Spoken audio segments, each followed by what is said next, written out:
Ang dakbayan sa Sugbo biklaro ha nga way resolution nga nagtugot sa mga kabus nga makaangkon og nuna og magtukod silang panimay diya sa may Osmeña Shrine samtang Dinner 7 na higpit na nagbantay sa pagpamutol og kahoy sa mong dapit nuno sa pag-inilugay sa pwesto sa mga lumulupyo. Si Luan Mirondina sa report.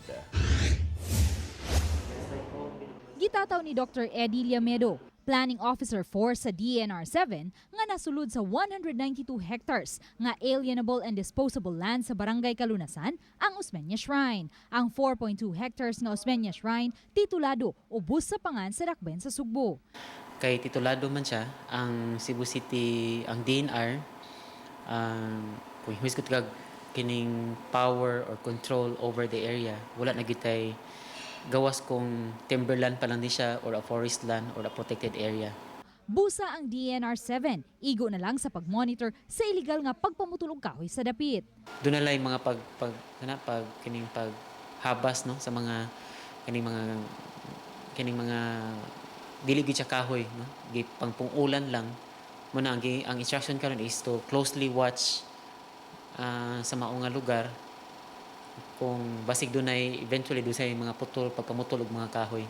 Samtang gibutyag ni Attorney Colin Rosell, pangu sa Division for the Welfare of the Urban Poor Condiwop, nga ang Parks and Playgrounds Commission ang kasamtangang nagduma sa Osmeña Shrine. Ang pangu sa Diwop mitataw nga way resolusyon ang dakbayan nga nagtugot nga mahatag ang luna sa Osmeña Shrine ngadto sa mga kabus aron tukuran nila og mga panimay.